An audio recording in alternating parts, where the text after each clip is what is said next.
आरामात लगे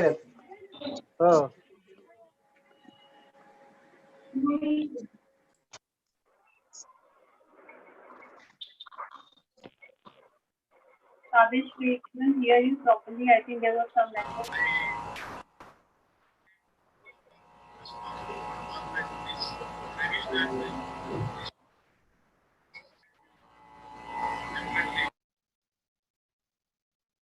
Kavish?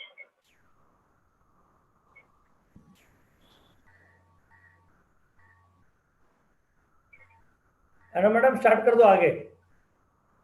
I welcome you all to the 2-day international webinar on the impact of COVID-19 on entitlement to food eradication. This is the second day of the webinar. Food is a key underlying driver of hunger, food insecurity, and malnutrition. 821 million people in the world don't get the food they need to live a healthy life. The recent COVID-19 pandemic has the potential to slow down and even reverse the progress, eliminating poverty that has been achieved so far. In this context, timely and accurate predictions of the impact of COVID-19 will be fundamental to coordinate a response against this threat and improve access to food, to increase agriculture and production, to meet the food needs of the world's growing population is the main theme of this webinar. With this, I would like to inform that there are more than approximately 100 participants we have, and have joined from various countries of the world. Without any further delay, I request Professor Iqbal Sheikh Sir, IQEC Coordinator and Vice Principal Science of Pune Arts, Science and Commerce, to give the welcome address. Good afternoon to one and all.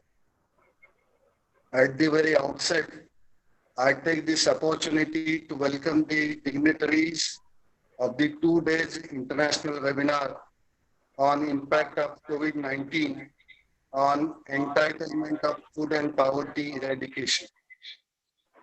On the behalf of the Internal Quality Assurance Cell, IQEC of Pune College of Arts, Science and Commerce, it gives me immense pleasure to extend a very warm welcome to all of you present virtually.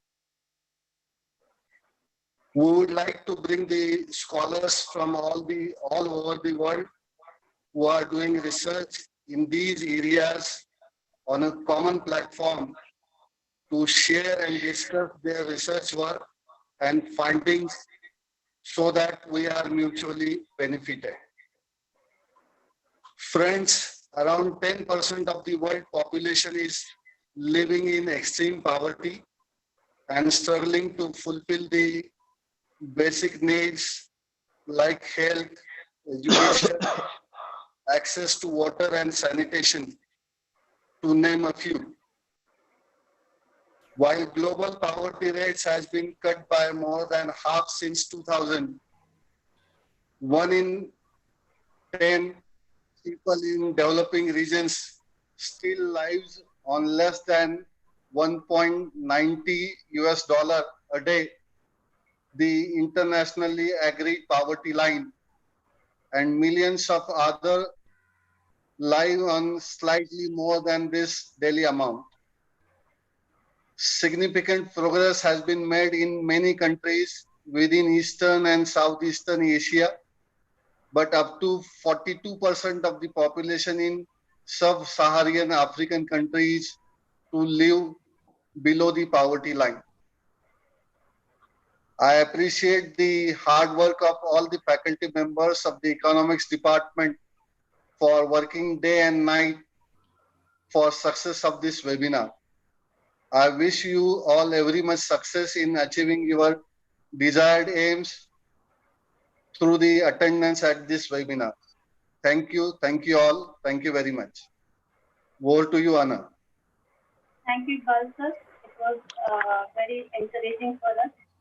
And I would like to request the convener and the head of the Department of Economics, Dr. Shahid Jamal Ansari sir, to kindly throw some light on the theme of this webinar. Over to you, sir. Thank you, Anna. Respected chief guest of today's webinar, Ms. Kerry Gott from Argentina, respected resource persons, Mr. Matt Warner from USA and Professor Shakil Ahmed, Director of PIMSE from Pune. Respected Principal Sir, Professor Aftab Anwar Sir, and Vice Principal of our college, Professor Iqbal Sheikh Sir, respected teachers, my dear colleagues, and participants from all parts of the world. A very good day to one and all. At the outset, I welcome you all in this two-day international webinar held on the topic Impact of COVID-19 on Entitlement to Food and Poverty Eradication. First of all, I would like to apprise you that today 17th October is observed as International Poverty Eradication Day, and yesterday on 16th was World Food Day. I'm very thankful to our principal sir and management for giving an opportunity and wholehearted cooperation to celebrate these 2 days in the form of this two-day international webinar. Dear participants, as you all know, World Food Day is organized every year with a unique and different theme. It is celebrated across the world to draw people's attention towards the problem of global hunger. I would like to share a fact that over 2 billion people do not have regular access to safe, nutritious, and sufficient food. The global population is expected to reach almost 10 billion by 2050. No doubt, many nations face a shortage of food supplies and do not cater to the low-income groups of their population.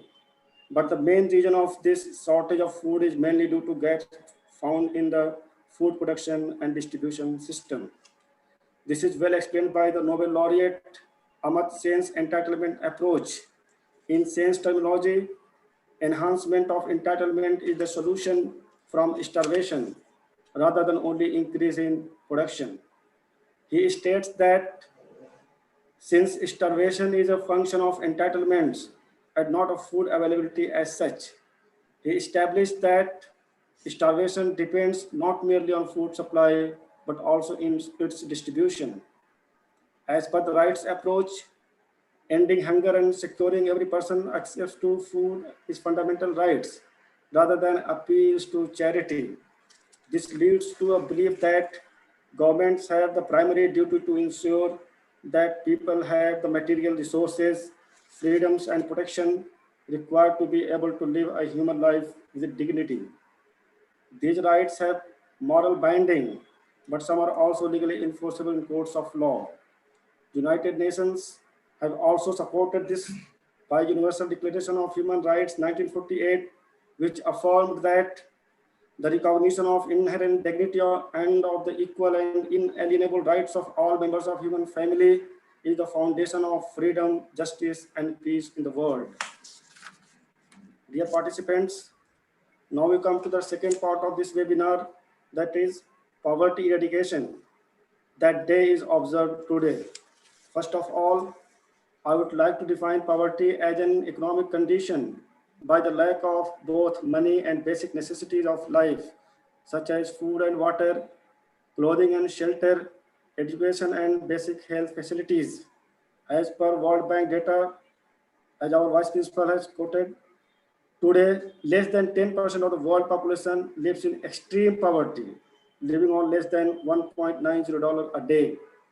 At this parameter, about 13% Indian population live below the extreme poverty line, while on the basis of $5.50 a day, In 2011, international PPP prices, more than 80% population come below the poverty line in India.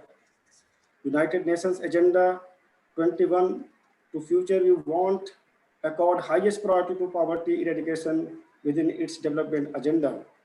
This Agenda 21 emphasized that poverty is a complex multidimensional problem with origins in both the national and international domains. The aim of first Sustainable Development Goal is to end poverty in all its forms everywhere. Dear delegates, now I would like to draw the attention of researchers to the assess the impact of COVID-19 on the ongoing efforts of entitlement to food and poverty eradication.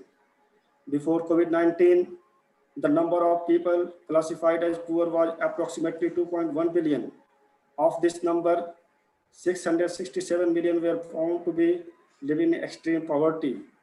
The extent of damage caused by COVID-19 to world economy is yet to be determined. This pandemic threatens not only to erase past gains, but also to force an additional 500 million of the world population into poverty. Dear participants, in the concluding note, as studies suggest, state must focus on enhancement of entitlement to food to all, particularly the poor, the infirm, the marginalized sections of the society.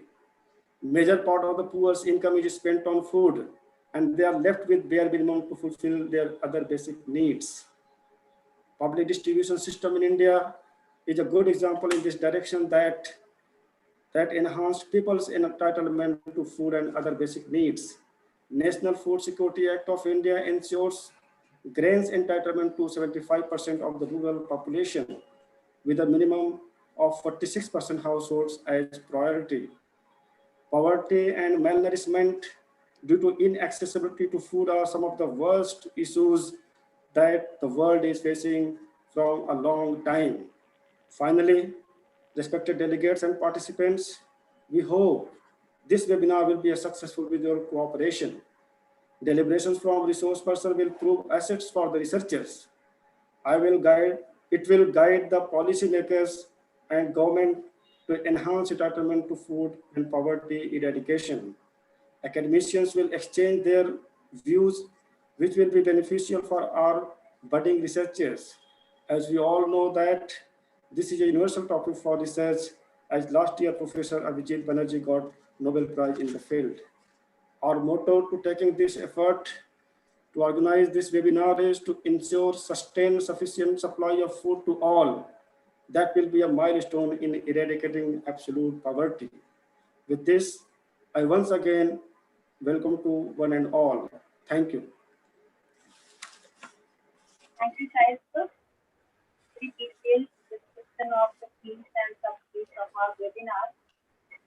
Now, I would like to request our Honorable Principal Sir, Dr. Aftab Anwar Sheikh, to give his welcome address. Over to you, sir. Principal Sir.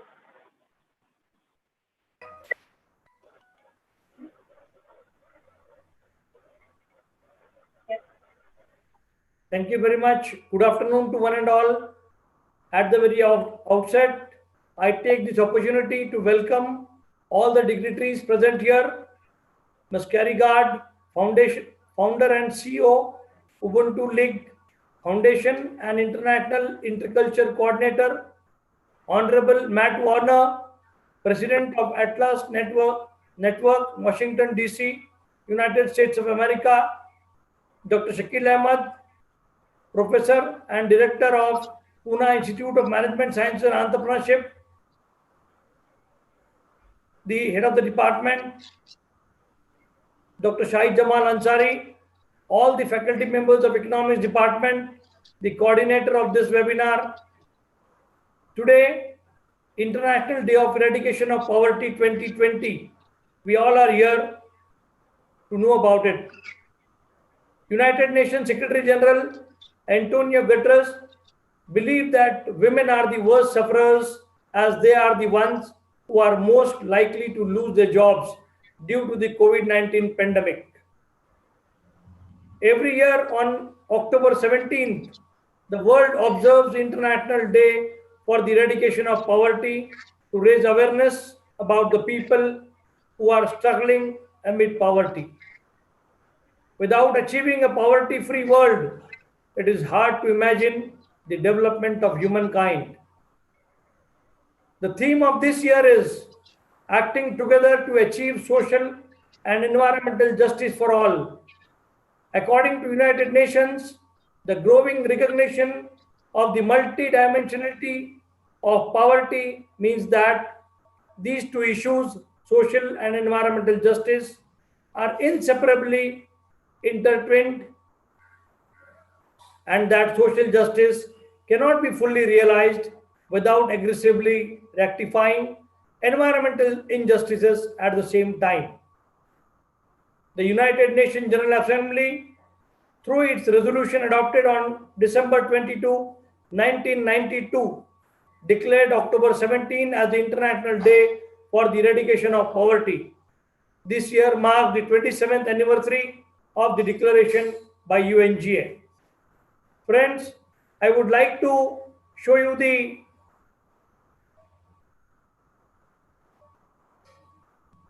UN Secretary General, what he says about this day, on this day, International Day for the Eradication of Poverty 2020.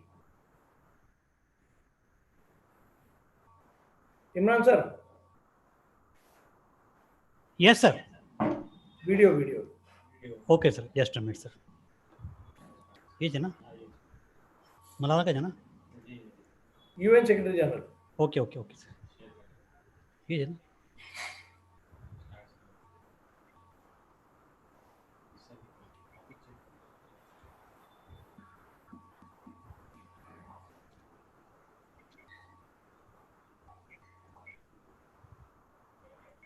This one, sir. Bismillahirrahmanirrahim. अभी भेजा ना मैंने तुमको. Okay. In the name of God, नहीं.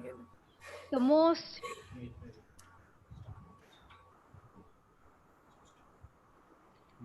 Yes. The Covid-19 pandemic is a double crisis for the world's poorest people. First, they have the highest risk of exposure to the virus and least access to quality health care. Second, recent estimates show the pandemic could push up to 115 million people into poverty this year, the first increase in decades. Women are at greatest risk because they are more likely to lose their jobs and less likely to have social protection. In these extraordinary times, we need extraordinary efforts to fight poverty. The pandemic demands strong collective action.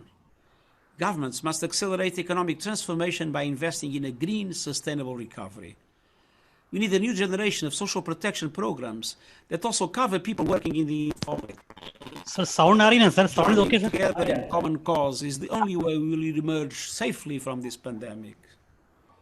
On the International Day for the Eradication of Poverty, let's stand in solidarity with people living in poverty throughout the COVID-19 pandemic and beyond.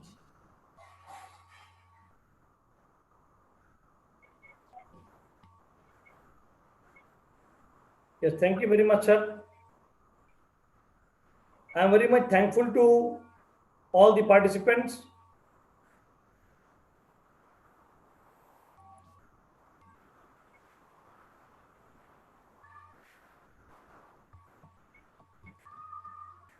Today's resource persons, Carry Guard, Matt Warner, Dr. Shakil Ahmed. So thank you very much. Over to Anna. Thank you, sir. The video was it gave us the current status, what kind of situation the world is facing. Thank you, sir, for showing us the video as well. Now, I would request Dr. Gulnawaz Usmani, sir, to introduce our chief guest, Ms. Carrie Gardner. Thank you, Anna Madam, for giving me this opportunity to introduce today's guest, Ms. Carrie Gard. So here is the brief introduction of Ms. Carrie Gard. That Ms.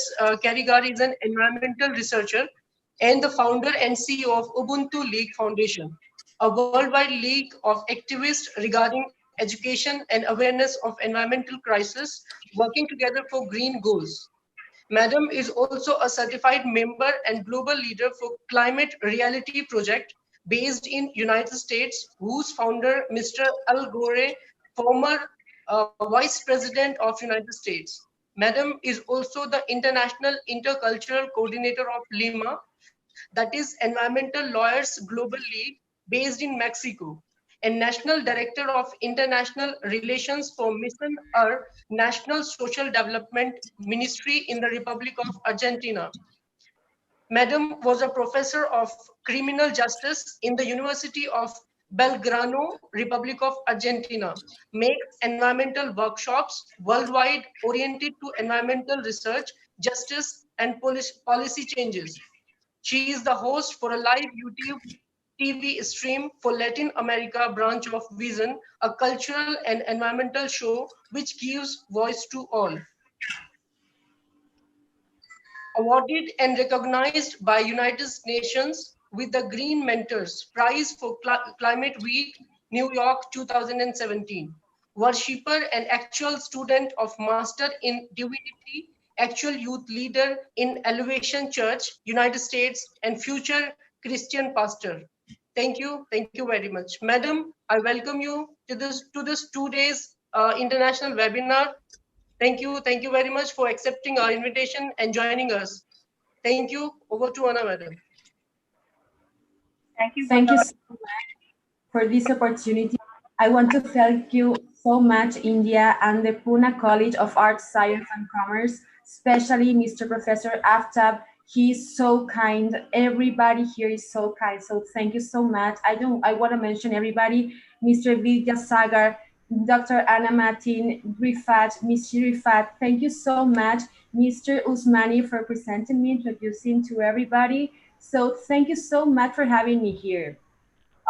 First of all, I would like to make a prayer for all of us. I really believe that God, our Creator, is always with us, and I would like to make a prayer for all of us in this pandemic crisis that we are having.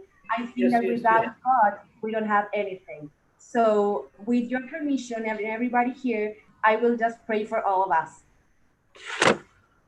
So Father in heaven, creator of everybody, creator of all the earth, creator of all you have here, visible and invisible. Father, thank you for this moment with this Pune College. Thank you for everyone here. Thank you for all the presenters here. Thank you for all the professors and all the presenters and all the ones that are here watching us, listening to us. Oh, Father, you are truly the light. No one can enter the kingdom of God unless he is born of water and the Spirit. Flesh is born of flesh, but Spirit is born of the Spirit. So, Father, we must be born again. Let your wind blow where it wishes, and you hear its sound, but you do not know where it comes from or where it is going. So it is with everyone born of the Spirit. Father, the light has come into the world, but men love the darkness rather than the light because their deeds were evil. Everyone who does evil hates the light and does not come into the light for fear that his deeds will be exposed. So whoever practices the truth comes into the light so that it may be seen clearly that what he has done has been accomplished in God. So Father, please, you love so much the world that you gave your only Son, that everyone who believes in him shall not perish but have eternal life. So God, please help us here to establish like strategies and patterns that will end poverty in the earth before you come for us. Thank you so much, Father, for this opportunity you're giving me here to enlighten everybody with your wisdom in me. And please not harden your hearts, but give them wisdom to hear what I am going to tell them. Thank you so much. I pray in Jesus' name, amen. Thank you, everybody. So now that God is with us and I present everybody to myself, I will like share a screen here. Can I share a screen? Let's see. Okay, here we go. You are the host. Yeah, you can. Okay, thank you.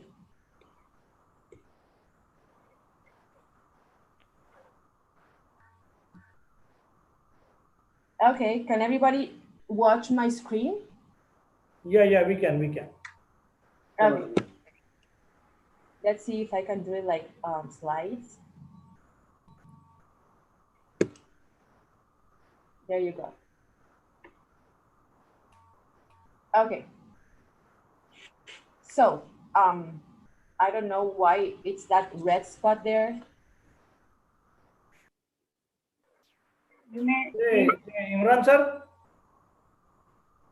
Imran sir.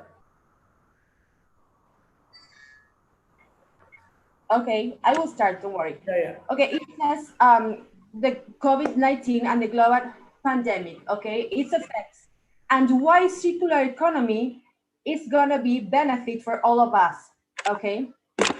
So, here we have, can I see like lines here?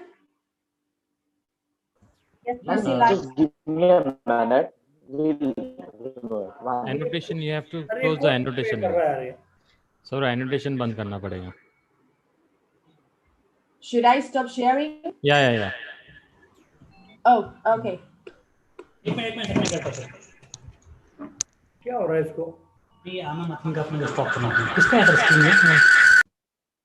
Okay, there you go.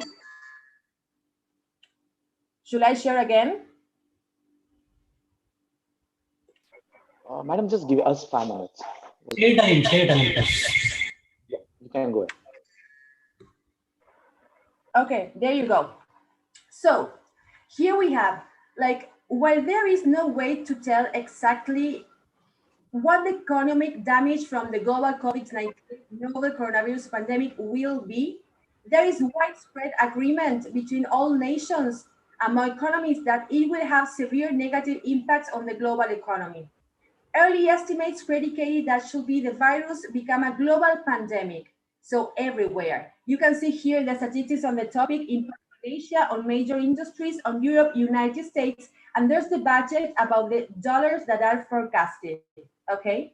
So let me tell you, to put this number in perspective, the global GDP, that is the gross domestic product over 2020, leading economies to already reduce their 2020 forecasts of global economic growth down from around 3.0% to 2.4%, okay? So the economic damage caused by the COVID-19 pandemic is largely driven by a fall in demand that— Excuse me. Yes. Miss Carrie, you can give me one remote control, accept my request there from your side. Yeah, okay. I did it. Yeah, so then I will handle from my side. Okay. Yeah. Okay, yeah. Am I okay? May I continue? Yes, please. Okay. So we can here see the statistics that we have everywhere, okay? The weekly DX performance 2020, the Dow Jones Industrial Average Index performance for 2020, and the economic damage caused for the pandemic can be clearly seen in heavily affected industries such as travel and tourism. To slow the spread of the virus, countries place restrictions on travel, meaning that many people cannot purchase flights for holidays or business trips, okay? This reduction in consumer demand causes airlines to lose planned revenue, meaning they then need to cut their expenses by reducing the number of flights they operate. Without government assistance, since eventually airlines will also need to reduce lay-off staff to further cut costs. Also, new cars were all done. Reduction in sales that occurred from the closure of shop fronts. Global change in travel, global change in global airlines, in prices for brands, in manufacturing and new export orders. Then it's like the impact in Italy by scenario and tourism and Europe's largest banks since the coronavirus 2020. So despite the clear danger that the global economy is in, there are also reasons to be hopeful that this worst cost scenario can be avoided. There you have important key figures, impact on travel and tourism, impact on the oil. What about the oil? The oil is all about the food also, the food production. We need oil to have beverages, to have spices, make oil with a lot of creams for women and children and men also. So that's the impact for oil and the impact for travel and tourism also. So here we have the impact on China. Why am I posting China? Okay, if you all know, China is one of the best products in hand in cotton, for example, production, and it's a lot for the food production in all the world, such as India with spices. So impact on Italy, why is that impact on Italy? Because of the textile, train and air transport, like all the tourism there had a great impact. So consequently, many governments, including China, Italy, and all the nations that were in the United Nations, are increasing the provision of monetary welfare to citizens and ensuring businesses that have access to the funds needed to keep their staff employed throughout the pandemic. And in addition, the specific nature of the crisis means that some sectors may benefit, such as e-commerce, food retail, and the healthcare industry provided at least some economic growth offset the damage.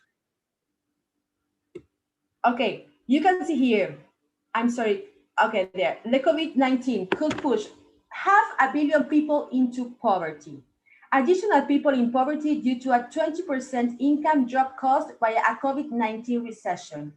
East Asia and Pacific, South Asia, Latin American and Caribbean, Middle East and North East, you have here the millions and millions that this demands because of the pandemic. A total of 547.6 millions wasted in all the pandemic viruses around the world. This is a lot of money and a lot of people, children, women, and men not eating. They're in rural areas right now living and they don't have any access to water nor food and mean education. So there are still many variables that could be affected such an economic recovery. So why am I talking about an economic recovery after we have like that amount of money wasted? Because there's no time for this. We really need to start thinking of a new normally by being with this virus and adapting ourselves to this virus, or we have to start thinking about really changing for a circular economy. So as families' incomes plummet, millions more children go hungry and are forced to work and beg. In most underdeveloped countries and most underdeveloped ones, now like the issue is like begging. It's not working, there are no opportunities, and in this pandemic it's all virtual or online, so it's really hard for them to make a budget for their wives or children or wherever they are doing. So am I frozen? Okay, no, here we are. Okay, so the food insecurity and poverty facts. Okay, this is a really strategic post that I have here. So I don't know if everybody knows, but what is a food emergency? Okay, a food emergency is defined as an extraordinary situation in which people are unable to meet their basic survival needs, or there are serious and immediate threats to human life and well-being. So what is like basic survival needs? Basic survival needs are water, it's food, it's hygiene, it's healthcare, okay? And we are in that food emergency. And I will like establish my point. The COVID-19 pandemic is a health and human crisis threatening the food security and nutrition of millions of people around the world. Hundreds of millions of people were already suffering from hunger and malnutrition before the virus hit. And unless immediate action is taken, as I said, we could see a global food emergency everywhere. In the longer term, the combined virus as itself, well as corresponding mitigation measures and the emerging global recession could, without large-scale coordinated action, disrupt the function of food systems. Such disruption can result in consequences for health and nutrition of a severity and scale unseen for more than half a century. The pandemic hits us at a time of immense global changes. We need to tackle all the food security and nutrition dimensions of this crisis. Addressing the COVID crisis requires us to work together across sectors and borders, both to mitigate the immediate impacts and to reshape food systems so they support healthy diet for all and do more to make food production and consumption aligned to sustainable development. Measures to control or mitigate COVID-19 outbreaks are already affecting global food supply chains. Border restrictions and lockdowns are, for example, slowing harvests in some parts of the world, leaving millions of seasonal workers without livelihoods, while also constraining transport of food to markets. Meat processing plants and food markets are being forced to close in many locations due to serious COVID-19 outbreaks among workers. So farmers have been burying perishable produce or dumping milk as a result of supply chain disruption and failing consumer demand. As a result, many people in urban centers now struggle to access fresh fruits and vegetables, dairy, meat, and fish. So global markets in staple grains remain robust for now. Following good harvests in 2019, stocks of most staple foods are adequate. Yet the vast majority of the world's population eats food from local markets, and food security and nutrition remain highly susceptible to disruption. High levels of unemployment, loss of income, and rising food costs are also making access to food difficult for many. Prices of basic foods have begun to rise in some countries at a time when people have less money in their pockets. So prior to the onset of this pandemic, more than 820 million people were already identified as chronically food insecure. The latest data shows that the food security of 135 million people was will nearly double before the end of the year due to the impact of COVID-19. Similarly, the number of children under the age of 5 years who are now stands at 144 million. That is more than 1 in 5 children worldwide. The number of the children who are classified as wasting is currently 46 million.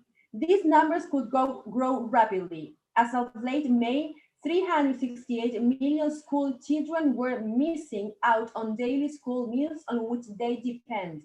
The pandemic could push about 49 million people into extreme poverty in 2020. Each percentage point drop in global GDP is expected to result in effects combined with other supply shocks could lead to a rapid increase in the number of people acutely food or nutrition insecure in the coming 3 to 4 months. Moreover, the pandemic came at a time when food security and our food systems were already under strain. Conflict, natural disaster, climate change, and the arrival of mining food security in many contexts. For example, in East Africa, people are facing a triple menace of mutually exacerbating disasters as ongoing heavy rain hampers attempts to deal with swarms of locusts in the midst of the COVID-19 outbreak. Meanwhile, the worst locust crisis in decades threatens crops headed into the harvest period. So, the COVID-19 pandemic also raises the alarm on the urgent need to transform the world's food systems. Globally, food systems remain in driver of climate change and the planet's unfolding environmental crisis. So here we have the food systems in Figure 1, a triple menace in East Africa, as I told you right now, for the locusts and heavy rains that they are having. And the Figure 2 is a structural vulnerability and non-food insecurity for hot spots. So food systems contribute up to nearly a third of all greenhouse gas emissions and have contributed to substantial biodiversity loss.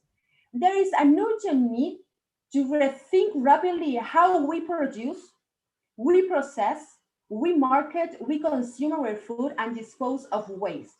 This crisis can serve as a turning point to rebalance and transform our food systems, making them more inclusive, sustainable, and resilient. The following brief examines these dimensions of the challenge and suggests that 3 mutual reinforcing states of priority actions to address the immediate, near, and medium-term needs to protect people during and beyond this crisis, and ultimately to reshape and build resilient food systems. First of all, mobilize to save lives and livelihoods. I think my fellowship, Mr. Solomon, you have to say that preserve critical humanitarian food, livelihood, and nutrition assistance. declare food production, marketing, and distribution as essential services everywhere, ensure the protection of these workers, and keep trade coordinators open with and among nations.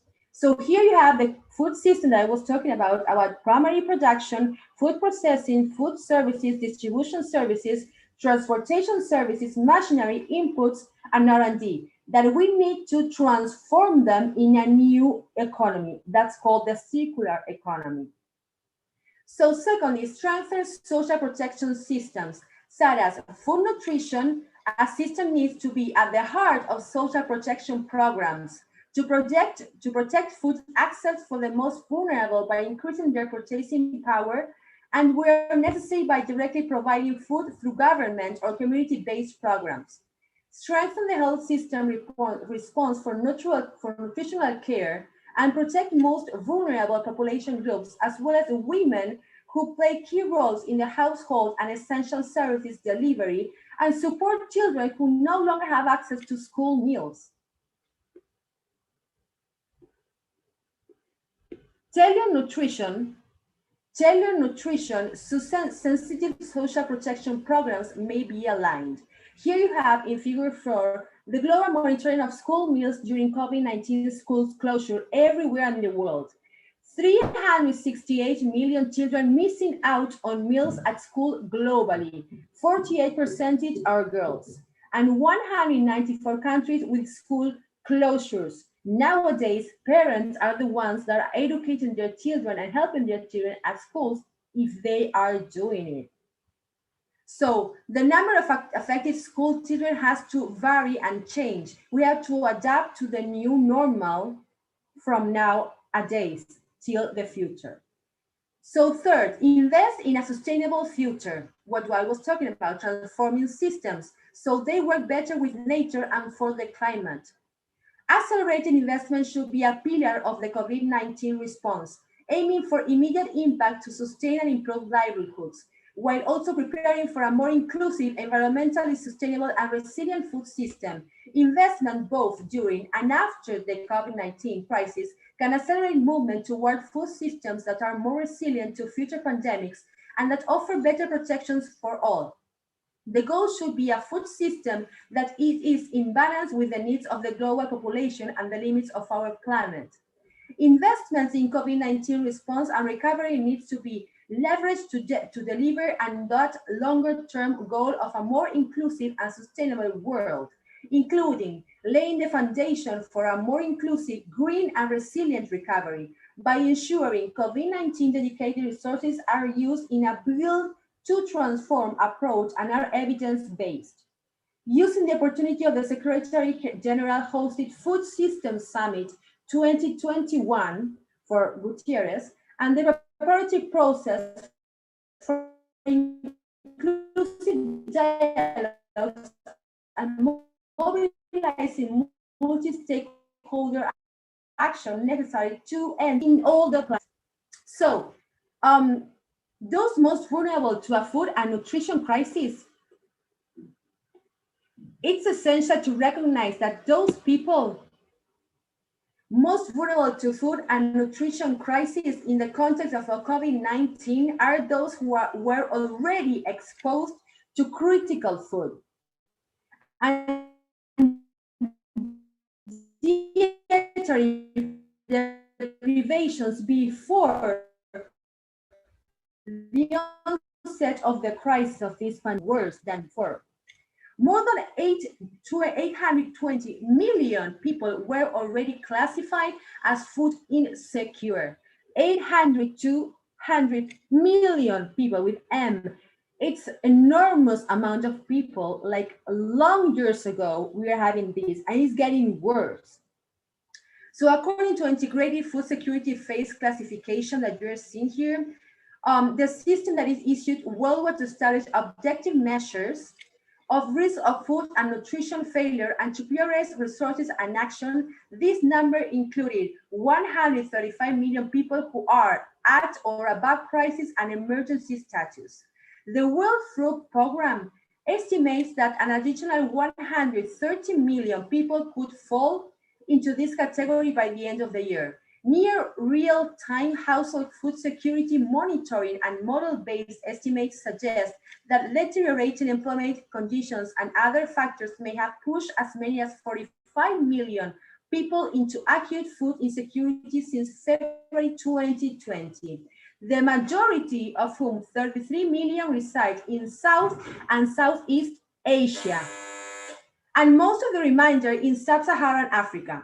The number of children under 5 years of age were too short for their age, or stunted, now stands at 144 million, or more than 1 in 5 children worldwide. So currently, 47 million children under 5 years of age fall within the wasting category, seriously underweight for their age. Both numbers are an improvement from the recent past, but such gains can be easily reversed. Stunting and wasting in early childhood both have lifelong effects. Children who suffer them cannot achieve their full physical or mental health and potential. Wasting increases the probability that children become poor and suffer ill health throughout their lives, and that they and their children know that we are body, soul, and spirit, but if the body is not worthy taken care, all the body suffers. There are already numerous indications that these numbers could grow rapidly without yearly interventions to save lives, to slash the global economic output by 8.5 trillion with T over the next 2 years, okay? Estimates suggest that the number of people who could be pushed into extreme poverty in 2020 may reach as high as about 49 million people, with around half of the increase occurring in sub-Saharan African countries. Were this to happen, the number of people who are currently and acutely food or nutrition insecure will expand rapidly in as little as 3 months. An additional 130 million people may join the ranks of people living in extreme poverty by 2030, where it is supposed to be the goal of the SDGs. So many of these vulnerable people are themselves involved in food production or food systems related work to secure their own food access.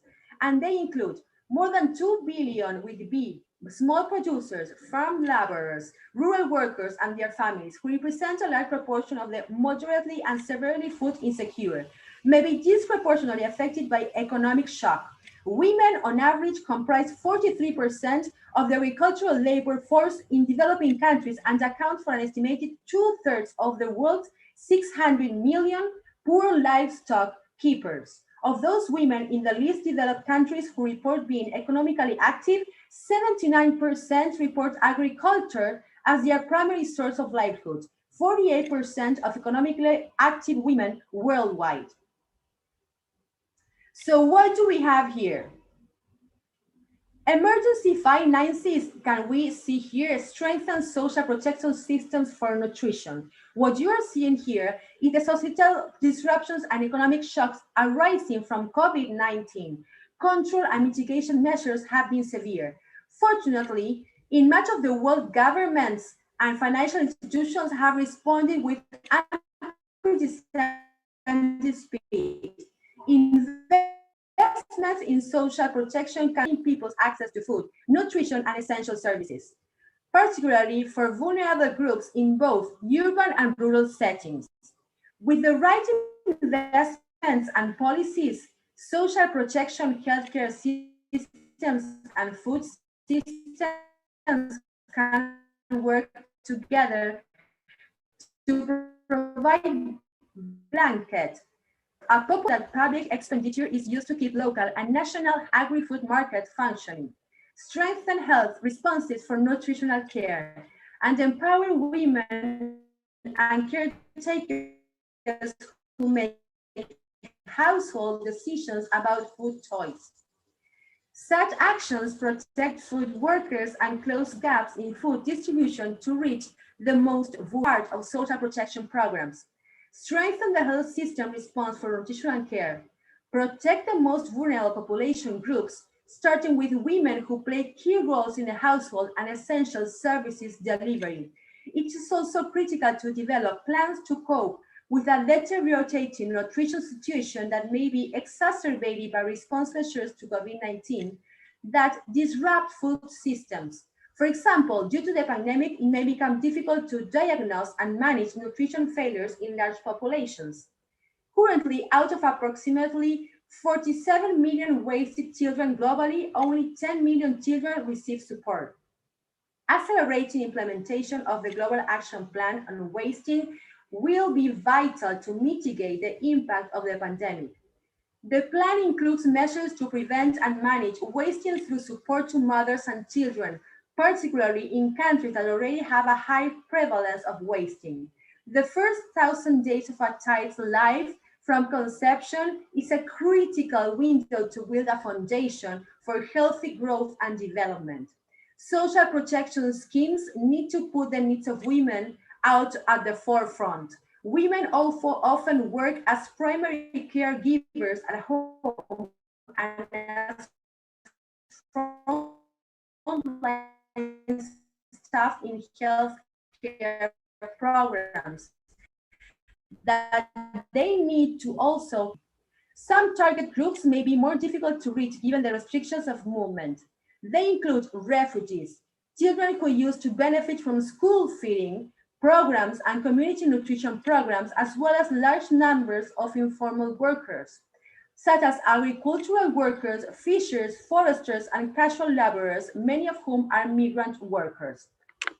In some countries, the COVID-19 response plans have included adaptations of multi-component school-based food and nutrition programs to ensure continued service, especially those that address other health aspects, such as access to water and sanitation and deworming, have been increasingly recognized as an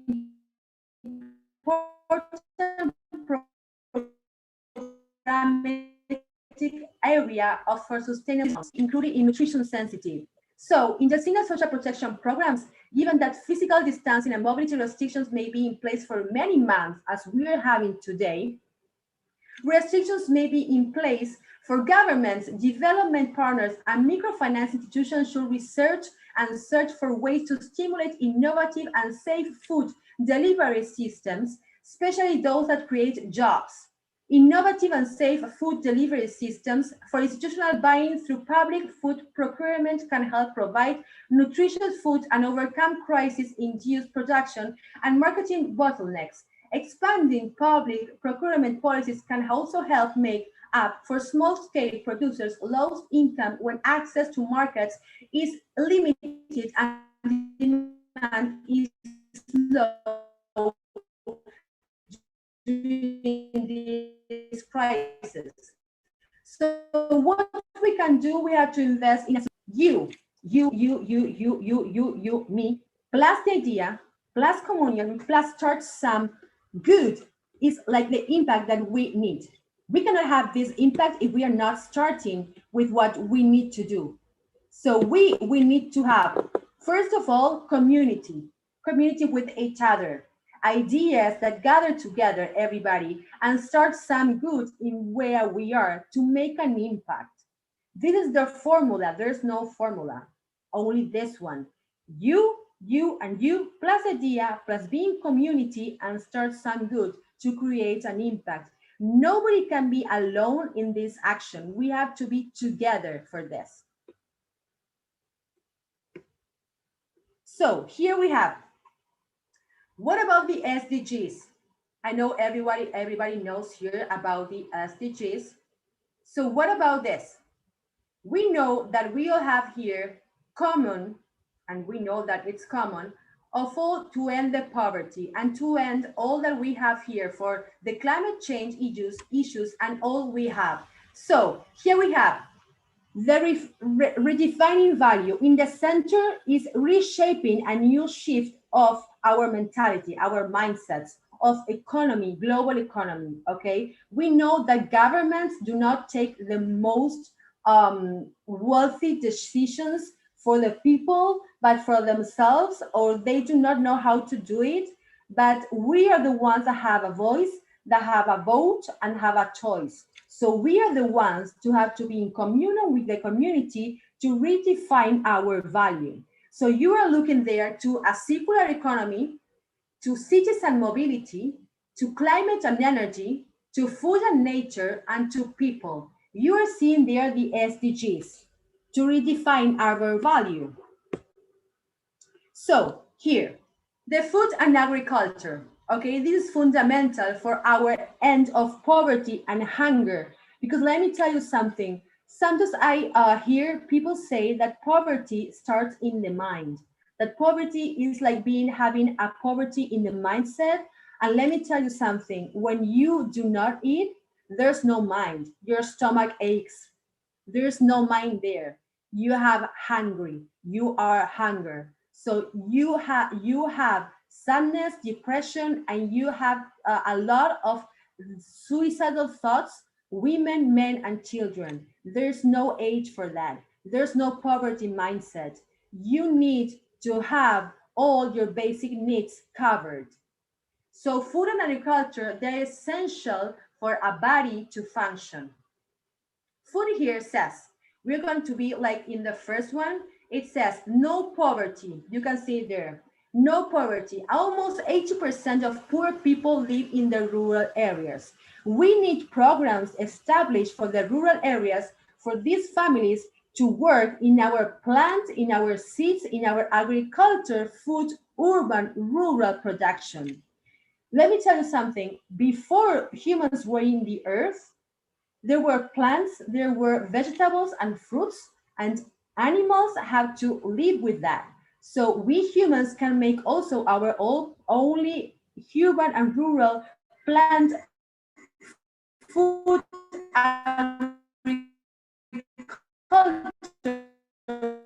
for our themselves to nutrition food. We produce food for everyone. Yet almost 8 million go hungry today. Now, the three, good health and well-being. Good health starts with nutrition. Without food, we don't have a body functioning for our good. The four, quality education. Nutritious food is critical to learning. Nobody can have a hunger in children trying to educate children to read if they didn't eat. I mean, it's so basic. 5, gender equality. Women produce half the world's food, but have much less access to it.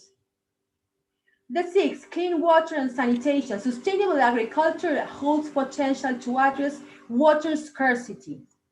The 7th, affordable and clean energy. Modern food systems are heavily dependent on fossil fuels.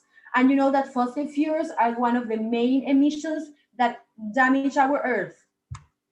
8, decent work and economic growth. Agricultural growth in low-income economies can reduce poverty by half.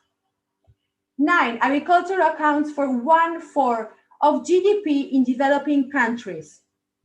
10, reduced inequalities. Land reforms can give further access to rural land.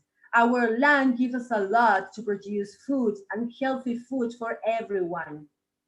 11, rural investment can deter environmental urbanization. So we need sustainable cities and communities. 12, responsible consumption and production. 1/3 of the food we produce is lost or wasted. And that is a very critical point here. All the food that is wasted can be food for someone that is in need all over the world. 13, climate action. Agriculture is key in responding to climate change. 14, life below water. Fish gives 3 people 20% of daily animal protein. You know that fish is wonderful for our brains. 14, life on land. Forests contain over 80% of the world's terrestrial biodiversity.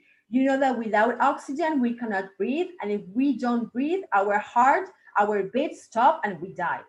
16, Peace, justice, and strong institutions.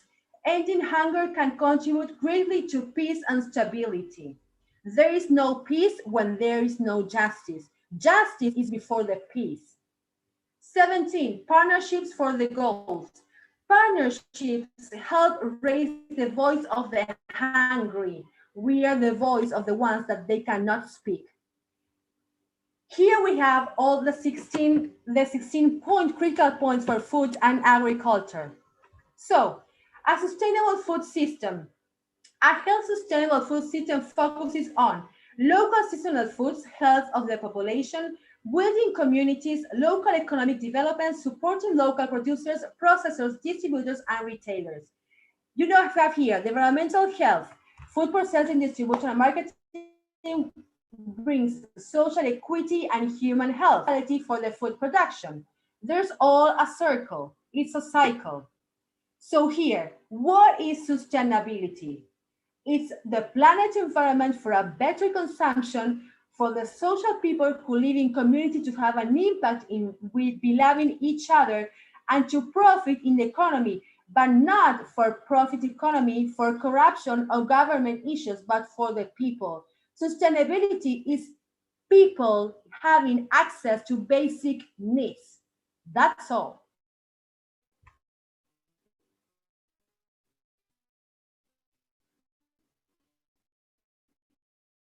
So here we have a purpose, and we have to get busy. That's what you are good at, a mission and a vocation that which the world needs.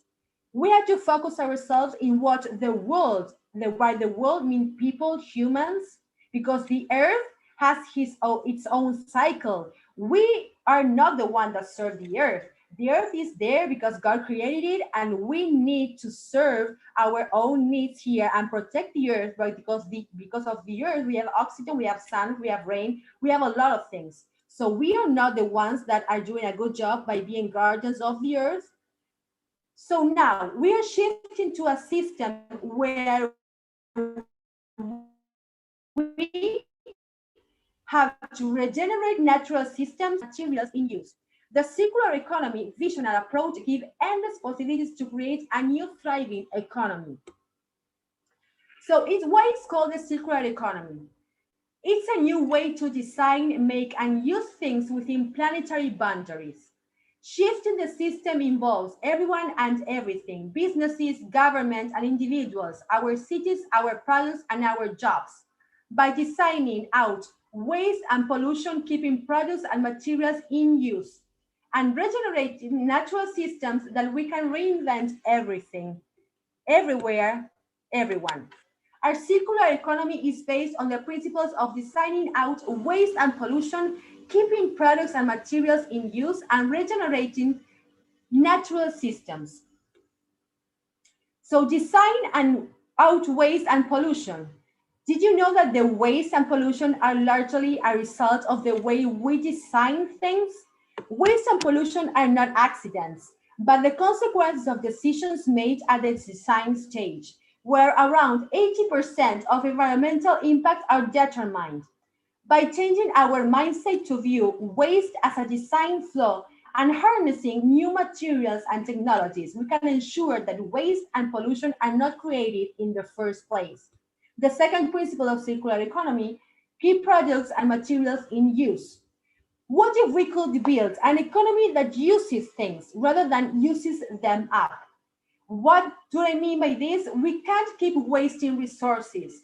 Products and materials must be kept in the economy. We can design some products and components so they can be reused, repaired, and remanufactured. By making things last forever is not the only solution. When it comes to products like food or packaging, we should be able to get the materials back so they don't end up in landfill. The third principle is regenerate natural systems. What if we could not only protect but actively improve the environment? In nature, there is no concept of waste. Everything is food for something else. A leaf that falls from a tree feeds the forest. Instead of simply trying to do less harm, we should aim to do good. By returning valuable nutrients to the soil and other ecosystems, we can enhance our natural resources. The benefits of a circular economy is a new system that will bring cost savings of $700 million worldwide in the fast-moving consumer goods industry and the 48% reduction of carbon dioxide emissions by 2030, our SDGs goals. So what can I do? I mean, you, me, what can we do for this? With new ways of thinking, we can redesign the system, continue learning about the circular economy and the role that you can play in accelerating this shift. You know, like closed cycles, renewable energy, systems thinking. We are based in a circular economy for a bio-based economy. Greening ourselves and our minds will green the world. I love Mahatma Gandhi, and I want to quote him: "You must not lose faith in humanity. Humanity is an ocean. If a few drops of the ocean are dirty, the ocean does not become dirty." And another quote is, "Our greatest ability as humans is not to change the world, but to change ourselves." God planted in us a seed of faith in our hearts. So all we have to do is water it with prayers, fertilize it with words of God, and cultivate it with lots of love. And I love this from Mahatma Gandhi also: God has no religion. Religion and politics is the main cause that we are here striving for hunger and for all we have that we don't have for each other. So I love this picture from Jesus Christ. He served others, he watered their feet, and he didn't believe that he was the one, but he gave their life for others. So what I'm trying to say here is that our shift is not in having all corruption or having religion, but we are the ones that mark the world. So use your passion to make an impact. Thank you so much. Thank you, ma'am. It was a great engagement and connection with the participants. Your session was a high energy jump start for our webinar, I would say. Thank you for this wonderful presentation. The statistics that you provided on GDP, stock market, I think it will be very helpful for our participants. And the way you have monitored the impact of COVID-19 on major industries, along with the major economies like US, UK, it was also very informative. The system's approach to nutrition that seems to be a perfect socio-economic response to COVID-19. Thank you so much for such an exhaustive, such a wonderful presentation for this webinar. There are requests from the participants that if you can share your PPT with us. The participants would like to have you with that. So please share it with, I think, Vidya Sagar or Vipassam in their IDs so we can share with the participants. They're requesting. It was a very good presentation now. Thank you so much for your time. Thank you so much. It was a pleasure for me. Thank you so much. A big kiss to be hugged to everybody. May God bless everybody here. Whatever you need, I am here. Thank you. Thank you, ma'am. Bye-bye. Our next session will start. I would like to request Ms. Rifat Naman now to introduce our next speaker, Mr. Matt Warner.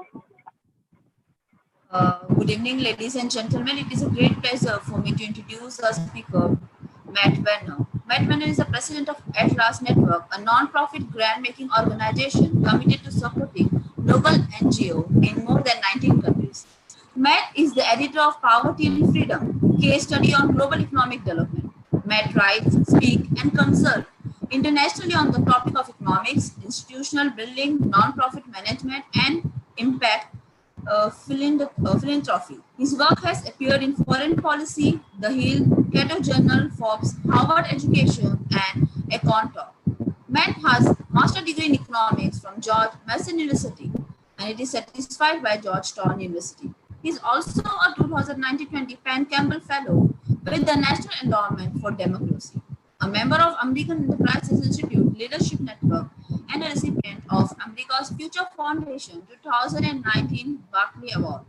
On behalf of the institution, I welcome you, sir. Over to Anna. Matt Warner, sir. Yes. Shall I begin? I request Right. Mr. Matt Warner to start the session. Over to you, sir. Okay, thank you so much. Well, I just am so grateful and for this very kind invitation to participate. It's been a pleasure to observe the proceedings thus far, and I hope to be able to share today, particularly with an audience that includes so many researchers in economics, some of the key questions and challenges that I think are important right now. I'll share a little bit about my role and why this is so important to us. Atlas Network is a nonprofit, and we, as a model, invest in others. We ourselves do not do the work on the ground in other countries because our model puts a priority on supporting local knowledge and local vision for change. We think that's very important. And that actually ties into what I think is a key theme that is critical right now during the conversation around COVID economic recovery. It was mentioned earlier that the decline in extreme poverty has been precipitous over the last few decades, and what an encouraging sign that has been. And so I think as we tackle the issue of this new potential reversal in that trend, we consider what have we been learning and what has been working.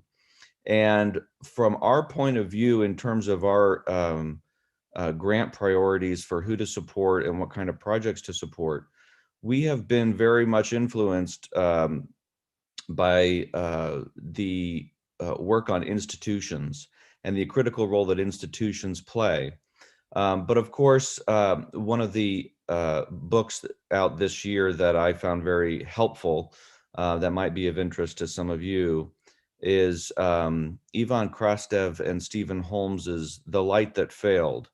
Their book is about why, as Francis Fukuyama had predicted in 1990, that this would be the end of history, meaning that the idea of liberal democracy would become automatically the norm everywhere. And of course, that isn't what happened. And part of the reason that I think most in the development community are starting to pay attention to, and it was the thesis of Krastev and Holmes, is that our attempt to spread liberal democracy was too top down. It was too foreign. The opportunity to do something like liberal democracy, meaning liberal democracy is empirically the most friendly to human rights of any model we've had. And so with that in mind, in a development framework, we have to think about how to support the capacity building of local visions for change. And that's the big shift that I think we all need to wrestle with. And by all, I mean the World Bank, the IMF, USAID. What does it mean to support local vision for change as opposed to outsiders' vision for change? The areas of research that I think need more attention that might be of interest to some on this call have to do with complexity economics, with complex adaptive systems, with understanding the relationship not just between institutions and economic outcomes, but backing up to the relationship between norms and institutions. It was mentioned, the Secretary General's comment about the informal economy. The reason why that's so important, and again, in the context of tackling this threat of a reversal in the decline of extreme poverty by accelerating what we have been doing that is working, and that is institutional change and building state capacity. We don't have a good understanding in the literature about the relationship between norms, culture, and their and the transition to institutional building. That needs more attention. And for people like me who benefit from the research of others in making our grant decisions, I think that'd be very welcome, because what we want to see is not this, what I think has been a mistaken idea of, finding the missing ingredient and providing it. Human communities are complex adaptive systems with their own histories and their own culture and their own values. And so the solution has to be something that their tacit knowledge, not just external technical knowledge, but their own tacit knowledge is part of that model.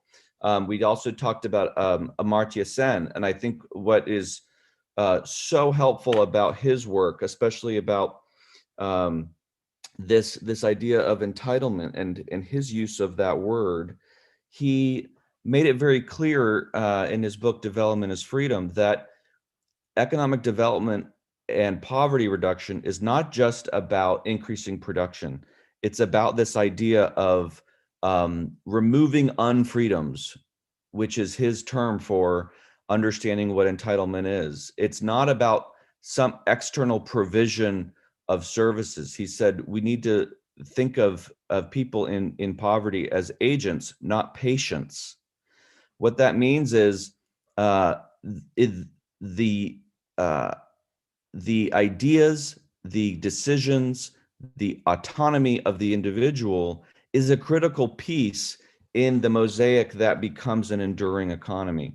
And so that doesn't give us a quick, obvious answer. And I appreciated the previous presenter who also emphasized that this is going to take communities. It's going to take all of us playing our part in different ways, but also understanding the limitations of outsider influence and to be careful about that. I am in Washington, D.C. I can come up with ideas that I think other communities would benefit from, but those are my ideas. Those are not their ideas. And so I want to point out a couple of other movements that are happening. There's a hashtag called Shift the Power, which is about building up the capacity of local NGOs, not and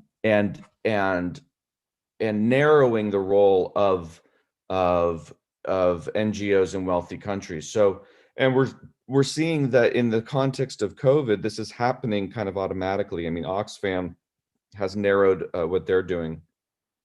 Now, I'm not suggesting that that there's anything wrong with these big institutions existing per se, but we have to help them focus on being a collector and disseminator of good information, where that expertise, the technical expertise, is really, really important. But to shift the power of how to go about pursuing solutions and designing solutions to the local level, I think that's the next big shift in achieving enduring development and confronting this potential reversal in the trend in poverty reduction. It was also mentioned how important women and their inclusivity in the work in the marketplace is. I think that is critical important. Part of our COVID response grant making has been identifying places where local NGOs have advanced projects to, again, make these institutional changes at the systemic level so that the formal economy is much easier to become a part of. This is one of the most common challenges in developing countries, where to become part of the formal economy, to get a business license, and we're talking about very modest micro enterprises. It could be street vendors, for example. To get a business license to be formal is sometimes associated with high fees that are cost prohibitive. It is often associated with a Byzantine complex set of approvals from different offices that require a lot of someone's time. People in micro enterprise need to make money every day to live. They can't spend 7 months going to different government offices. This is one of the biggest challenges that keeps the talent and potential of the informal economy from bringing further success to an economy. And then thirdly, it's also a frequent opportunity for bribes to occur. The more people who have the power to approve or disapprove, the more susceptible you are to corruption. And so institutional reform and strengthening institutions in service of low-income communities, I think, is the proper agenda for the development community, particularly in response to this COVID crisis, because it accelerates the urgency for getting some of this right. And so I guess I'll share a couple of quick examples that I'm excited about that have to do with this. We supported a project in India that tackled the minimum capital requirement that was sort of an outdated idea that was not common in developed countries, where in order to get a business license, you had to prove you had a certain arbitrary amount of capital in the bank. I believe it was 112% of GDP per capita. Not only did this, again, make it costly to join the formal economy, but it was a source of bribes, we know anecdotally. So why is that so important? Well, joining the formal economy is how you start to enjoy the same legal protections that allow you to grow a business. And again, what we want to see is not an increase in dependency on outsider provision. Instead, we adopt Amartya Sen's vision, which is an increase in the removal of unfreedoms, the denial to be part of the formal economy and to enjoy the legal protections. Instead of being a victim of the police, you're protected by the police. Instead of having no access to courts, you can achieve justice in the courts.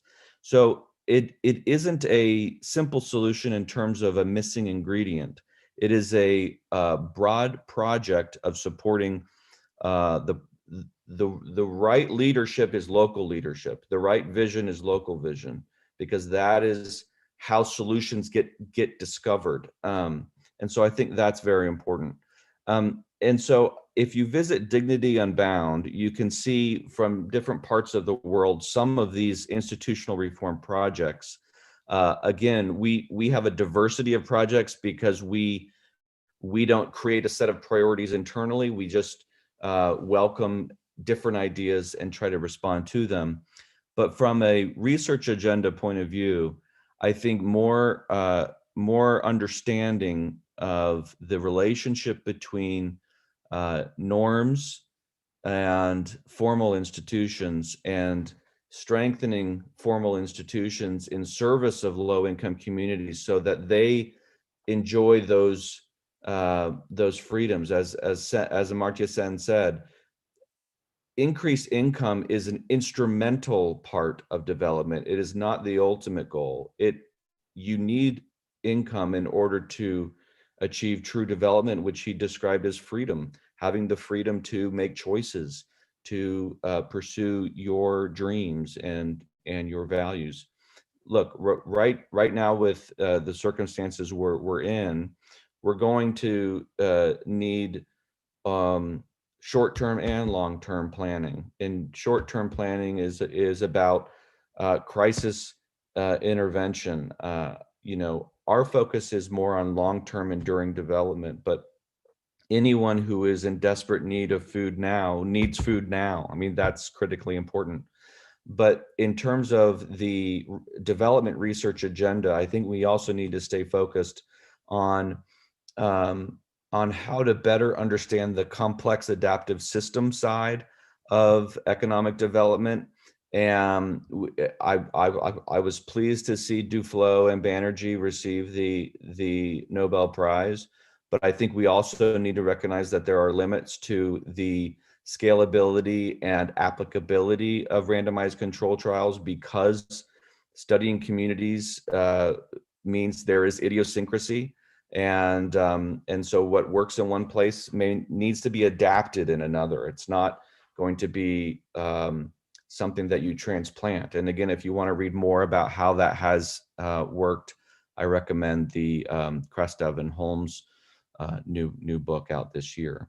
So I think maybe I will stop there and just again thank you for the opportunity to share a few thoughts about the areas in the research agenda that I think there are more opportunities for us to continue to learn. You got to have a lot of humility working in this space because we're learning so much all the time, and the aid community has been starting to be very good about being self-critical and introspective and saying, just because we've always done it this way, maybe that isn't how we need to keep doing it. So thank you again for this opportunity to be part of this important conversation. Thank you, sir. I appreciate that your lecture was very informative. You have emphasized that more attention should be provided on the complexity economics. That means the understanding of the relationship between the norms and the common institutions. And the way you have emphasized on the importance of community, how does the community play an important role in the eradication of poverty. And even the narrowing the walls of the NGOs can also be an effective way, and collaborating with the the local communities to eradicate poverty. And so this the lecture was very informative. It was very beneficial to all of us, for all our participants. I'm very thankful to you, sir, for taking out time from your busy schedule and providing this useful to us. Thank you.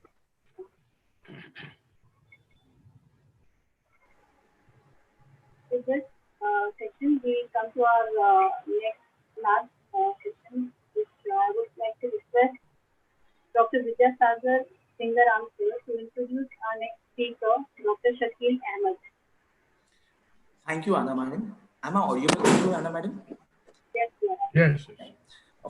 Thank you, Anna Madam, for giving me this opportunity to introduce our today's guest, Honorable Professor Dr. Shakil Ahmed, sir, who is the director of Y&M AKI Pune Institute of Management, Science and Entrepreneurship, Pune, and former head of our Department of Economics, Postgraduate and Research Center, and former vice principal of this Pune College of Arts, Science and Commerce.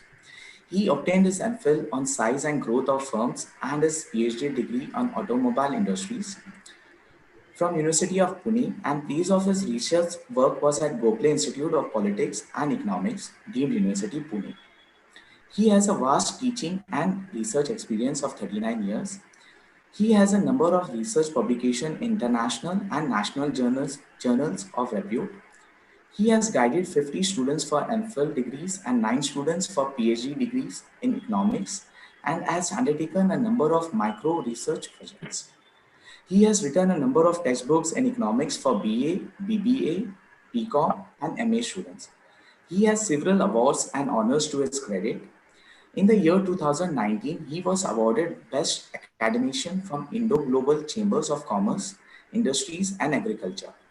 He has attended many international and national conferences and chaired technical section in some of them. He has also organized several national seminars and international conferences.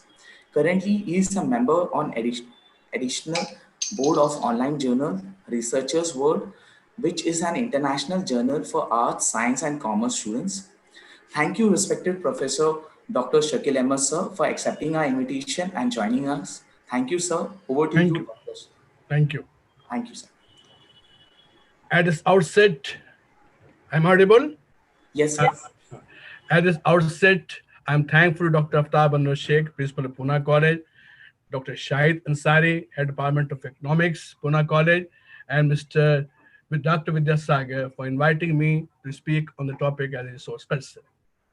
Further, I congratulate Dr. Aftab Anwar and Dr. Shahid Ansari for choosing the topic on webinar today. It is 17th October, and which is celebrated as International Day for Eradicating Poverty.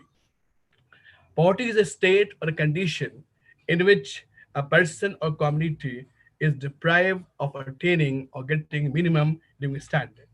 Even today, about 22% of India's population is below poverty line. I speak in the context of the Indian economy. This was decided at the 23rd meeting of the United Nations of Department of Economics that between the year 2008 and 2030, a plan will be made to eradicate poverty from the world. Now, what are the various ways to eradicate poverty in India? The first is the accelerating economic growth. In the 1950s and 1960s, various models of economic growth were suggested by Mahanovi's Harrow-Down model, but it has been observed the economic growth suggested by different models has not percolated to the poorest in Indian economy. So there should be some change in the strategy of economic growth, that how economic growth can give benefit to poor people, because the study conducted by different economists shows the economic growth has not percolated to the poor people. So it is very important that how economic growth can reduce poverty in India. The second important aspect is culture growth and poverty alleviation. There is an inverse relationship between agriculture growth and the poverty alleviation. The study conducted by member of the planning commission, one of the member of planning commission, Mr. What that is Montangolialia, he has proved in the study that there is inverse relationship between agriculture productivity or agriculture growth and the poverty. An increase in agriculture productivity or growth will definitely reduce the level of poverty. He has given an example of Haryana and Punjab, where the farmers have introduced the new technique of production, the green revolution, and it has proved that how the farmers of Punjab and Haryana has got the benefit, and the poverty level in Haryana and Punjab has declined as compared to other states of India. So the result is that there is an inverse relationship between agriculture growth and poverty alleviation.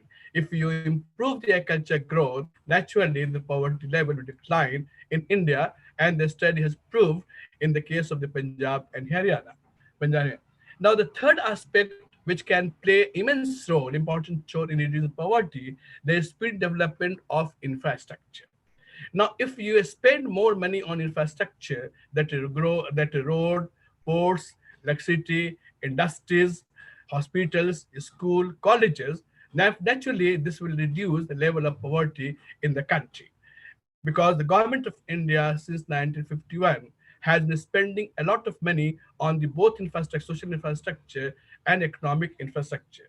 Social infrastructure means the expenditure on school, college, hospitals, and economic infrastructure on a culture, industries, road, ports, etc. So I'm sure that if the government undertakes more expenditure on infrastructure, this will play an important role in reducing the level of poverty in India, and a time will come that we can be in a position to end the poverty. Now, the fourth important aspect which can play important role in reducing poverty in the country, that accelerating human resource development. Now, the study of the South Africa, the study of Southeast Asian countries shows that the expenditure on human resource development, that is on education, on school, on literacy program, has played an important role in reducing the poverty in Southeast Asian countries. So if the government of India also spends a huge amount of money on the human resource development, on education, on the and how the poor can get more education. Education can play an important role in reducing the level of poverty in our country. So in the example of advanced countries, we can see that in the case of the UK, in the case of USA, in case of other advanced countries, it has shown that how the poverty decline with the level of increase in education. So need of the hour is that the government must focus on accelerating human resource development, which can, of course, play an important role in reducing the level of poverty in our country. Next, another part is growth of non-farm employment. Now, it has been seen that the growth of non-farm employment means the marketing in terms of dairy product, marketing in terms of the small scale industries, the cottage industries, the forestry.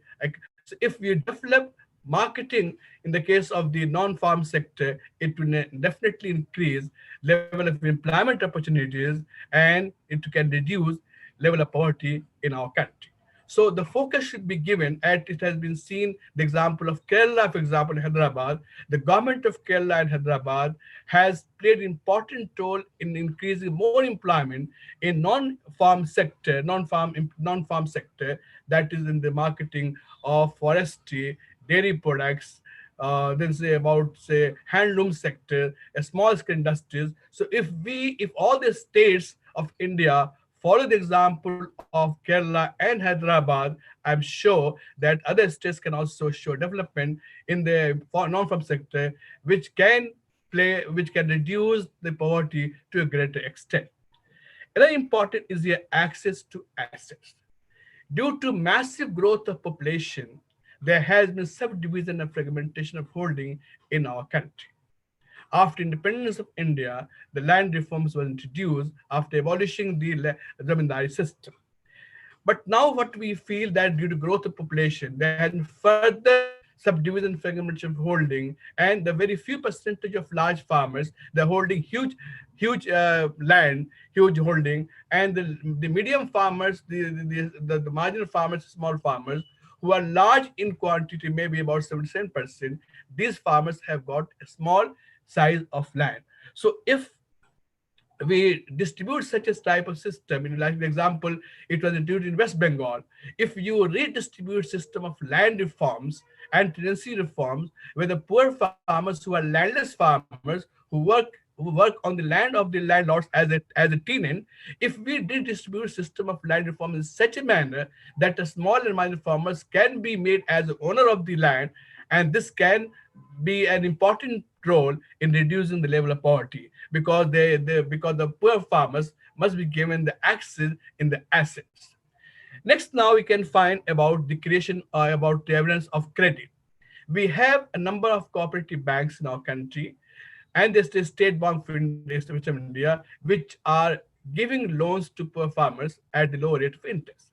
And this the existence of cooperative banks and the State Bank of India in the sector has definitely lowered the scope of the land what do you say, the landowners, it had reduced the acceptability of the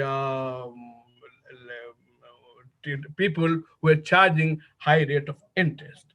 So if the cooperative banks, they provide loan at the low rate of interest, at the same time if they can provide some kind of crop insurance, because in the case of the heavy rainfall, there is a loss of the crops, there is a scanty rainfall, there is a loss of crops. So if the loan given to the poor farmers is provided with the sense of the insurance, then I'm sure that it can play an important role in reducing the level of poverty in our country. Now, another important aspect which can play an important role in reducing poverty in our country, the public distribution system. Now, what we feel in the case of our system, that government purchases surplus food grain from the farmers at the minimum support price, and they store in the godowns. That is called state trading corporation. If the government purchases surplus food grain from the poor farmers and they make it available to the poor people through the public system, okay, it can be of great importance. The study shows that poor people, poor household, spend 88% of the income on the food. So if the government provides the food supply at lower price through the public system, this can save a large amount of money of the poor people, because food is the most important need of the society. Okay, and as I have told you just now, that 88% of household they spend money on the food. So if we are going to distribute the system, have a system where the poor people can get the food at subsidized price, so the public system can provide the food to poor people at subsidized price, which can give a lot of relief to poor people, and they can save a large amount of money also. So I'm sure that if we redistribute the public system, it can be of great importance in reducing the poverty. Next part is direct attack on poverty. Now, that attack on poverty means that how we can make a policy which can directly affect on the poverty. For example, after independence of India, the government has started different kinds of anti-poverty program, poverty alleviation program, which has played a very important role. Like IRD, Integrated Rural Development Scheme, Johar Yojgar Yojana, the government has come out with different kinds of the schemes which has proved a great stimulus in reducing the level of poverty. Now, for example, Munrega, the Mahatma Gandhi Rural Development Scheme, has played an important role in providing a job to rural people at least about 90 days in a year. So if we focus more on Munrega, it can be a great importance. We have seen in the case of the lockdown because of the COVID-19, there has been a large number of migrant workers. They have gone back to their villages from Bombay, from Calcutta, from Ahmedabad, from Punjab, and so on. And again, they went back to village, they work on the Munrega, and now they are not getting job in the Munrega, and they're coming back to the Bombay, Calcutta, Madras, so and so. So if we have this kind of system that planning which can directly attack on poverty, this can play an important role, or this can be of great importance in reducing the poverty in our country. So next last part is here, that is about increase in employment. Now, government of India should focus more on increase in employment, that how we can increase employment to the employment in the industries, employment rural sector, because the most important aspect here, that is a great degree of unemployment.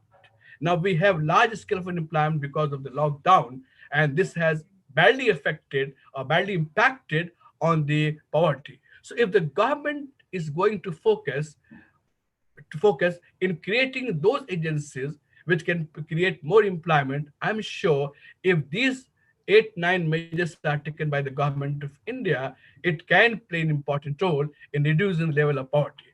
And finally, I thank the organizers, the Principal of Pune College, Dr. Shahid Ansari, Dr. Anna Mateen, Dr. Vidya Sagar, and all the staff members of Pune College for giving an opportunity to speak on this topic. Thank you so much. Thank you so much, sir, for sharing this valuable information with us. Now I'll give you good evening to everyone and all. It's indeed my pleasure to propose a vote of thanks in this evening. I, Dr. Vidyasagar Singaram, on behalf of Anjum Kheru Islam Pune College, IQAC team, Department of Economics, PG and Research Center, teaching faculty, and on my own behalf, extend a very hearty thanks to Ms. Carrie Gard for gracing this occasion and sharing her knowledge on the topic. A big thank you to Mr. Matt Wagner for his address. Thank you so much, sir. We all are inspired by your great words. I'm grateful to my respected teacher and resource person, Professor Dr. Shakil Ahmed, sir, for sharing his vast knowledge on the topic. I'm also very grateful to our respected principal, sir, Dr. Aftab Anwar Sheikh, for giving permission and wholeheartedly cooperation to successfully conduct this webinar. I'm very thankful to our Vice Principal, Professor Mohammedin Khan, sir, and Professor Iqbal, sir, for guiding us throughout the program. I extend my thanks to HOD Economics, Dr. Shahid, sir, for taking initiative and managing all affairs minutely. I must mention the names of my colleagues and coordinator of this international webinar, Ms. Rifat Memon, madam, who made this event a memorable. I'm also thankful to my dear colleagues, Dr. Gulnawaz, sir, Dr. Anna, madam, Mr. Farooq Sheikh, sir, Dr.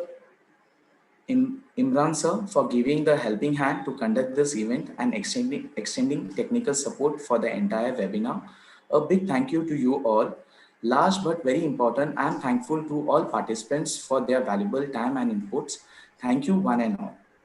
Over to you, Anna, ma'am.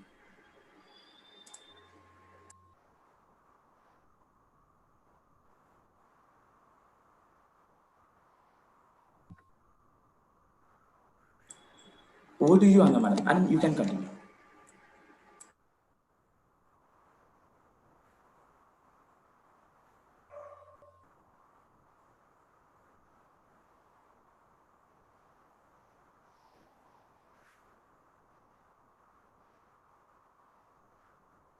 Anna madam unmute करो unmute.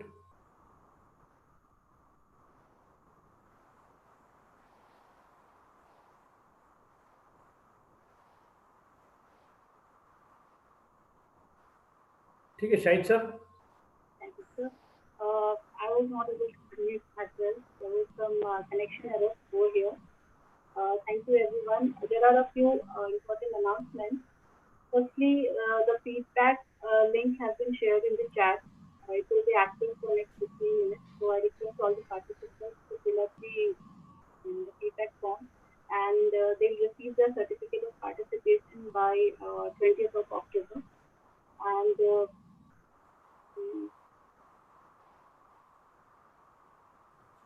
there's also an announcement related to the paper submission. The participants who are interested in submitting their paper for the publication in a journal, it will, the last date for submission is 25th of October. So please send your papers to the respective staff that has, they have shared their email IDs with you. And thank you all. In closing, I wish to speak to all the participants for their cooperation and contribution to the successful completion of the 2 days international webinar. With this, we conclude today's webinar. Thank you, one and all. Mr. Aftab sahab, thank you. Thank you very much. Thank you, Karen. Thank you. Thank you. Thank you, all. sir. Thank you. Thank you so much. We also have a session. If you can, you know, we can start our videos and we can take a photograph. Yeah. Please, all of you, everyone can start their videos and we take a snap.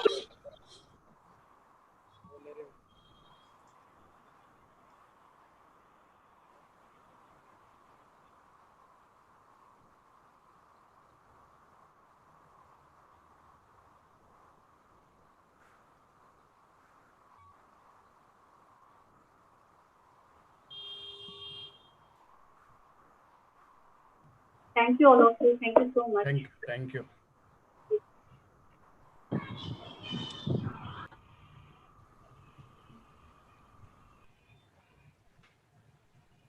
Now I request the principal sir, please announce the end of the program.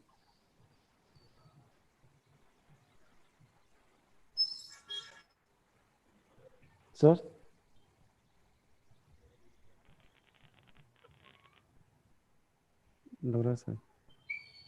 Sir, we have to end meeting, sir. Okay. I'm sharing the feedback. The feedback link has been shared. Please, all of you, fill up the feedback form. Participants, please.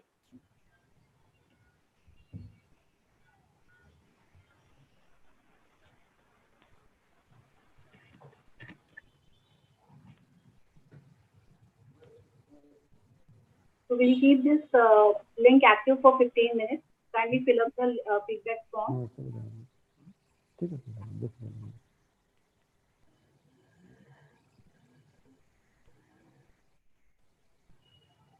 Thank you, Shakil sir. Can I leave now, Madam Teen? Can I leave now? Yes, sir. Thank you, sir. Thank you for joining, sir. Thank you so much. Thank you for inviting me. Thank you. Welcome. Sir, meeting end करना है sir? Sir, बस 5 participants ये link पे share कर लें. Feedback form का link कर लेने दीजिए, कर दें. Share group में. Everyone can fill up this form, please.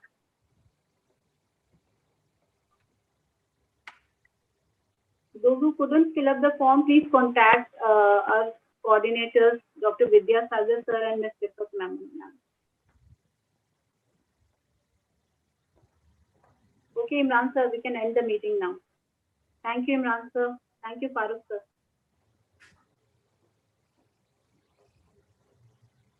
Thank you, Anna, Thank you, sir. Thank you.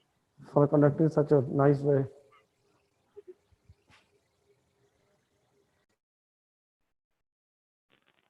Imran sir, we can end the meeting now.